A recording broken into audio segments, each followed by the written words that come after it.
കേരളത്തിലെ എം പിമാരെ കുറിച്ച്, ഈ കോൺഗ്രസ് എം പിമാർ 19 പേരുണ്ട് ലോക്സഭയിൽ.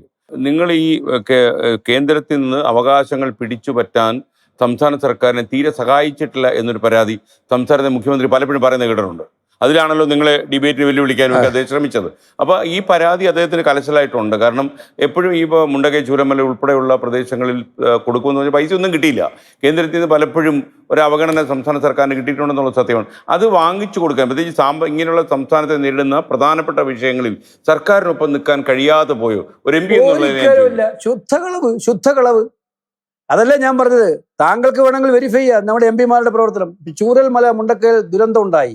അതിൻ്റെ 2 സന്ദർഭങ്ങളിൽ രാഹുൽ ഗാന്ധി പ്രതിപക്ഷ നേതാവാണ് ആദ്യം അതിന് ചർച്ച വേണമെന്ന് ആവശ്യപ്പെട്ട് ഹാഫ് ആൻ അവർ ഡിസ്കഷൻ, ഒരു ദുരന്തത്തിന് വേണ്ടി ഡിസ്കഷൻ അടുത്തൊരു 10 കൊല്ലത്തിനിടയിൽ പാർലമെന്റിൽ ഉണ്ടായിട്ടുണ്ടെങ്കിൽ ഒറ്റ ഡിസ്കഷനാണ്. അത് ചൂരൽമല മുണ്ടക്കൈയാണ്.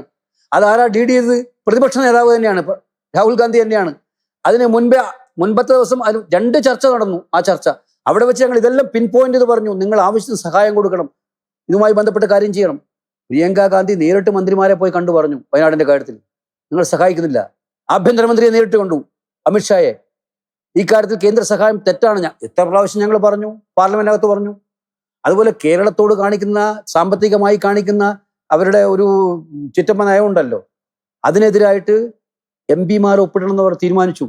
ഞങ്ങളാണ് ആദ്യം ഒപ്പിട്ട് കൊടുത്തത്. ആ രേഖ എവിടെ വെക്കലും പരിശോധിക്കാതെ കോൺഗ്രസ് എം പിമാരടക്കം എല്ലാം ഒപ്പിട്ടു. പിന്നെ ഞങ്ങൾ കേരളത്തിൽ ഉന്നയിക്കുന്ന വിഷയം ഏത് വിഷയമാണ് ഉന്നയിക്കുന്നത്? ആലപ്പുഴയിലെ തീരപ്രദേശത്തിന്റെ പ്രശ്നം ഞാൻ ഉന്നയിക്കുമ്പോൾ കേരളത്തിന്റെ വിഷയമല്ലേ? കേന്ദ്ര ഗവൺമെന്റ് എയിംസ് കേരളത്തിൽ വേണമെന്ന് എത്ര പ്രാവശ്യം ഞങ്ങൾ ഉന്നയിച്ചു?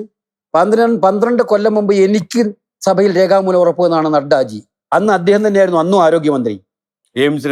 ഇപ്പൊ എന്നിട്ട് അവരുടെ പ്രകടന പത്രികയിൽ ഉൾപ്പെടുത്തിയ BJPക്ക് നാണം ഉണ്ടാവില്ലേ? 12 കൊല്ലം മുമ്പ് കേരളത്തിൽ നൽകാമെന്ന് പറഞ്ഞ എയിംസ്, അതിനുശേഷം എത്രയോ സംസ്ഥാനങ്ങളിൽ അവർ കൊടുത്തു എയിംസ്.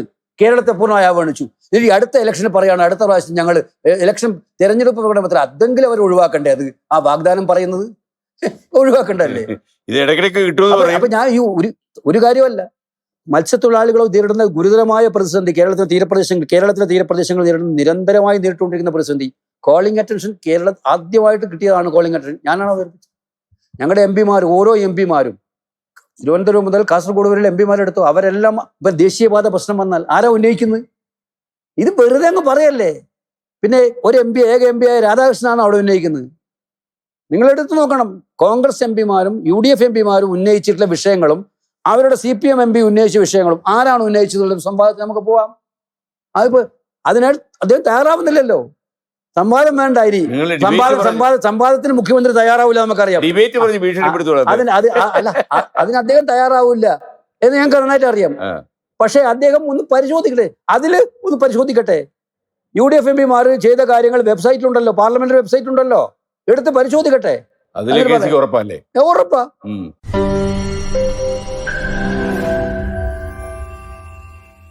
ലോകത്തെവിടെയായാലും ഏത് സമയത്തും 24 വാർത്തകളും ഓഗ്മെന്റഡ് റിയാലിറ്റി പാക്കേജുകളും എക്സ്പ്ലെയിനറുകളും വിശദമായി കാണാൻ ഞങ്ങളുടെ YouTube ചാനൽ നിങ്ങൾക്ക് സബ്സ്ക്രൈബ് ചെയ്യാം.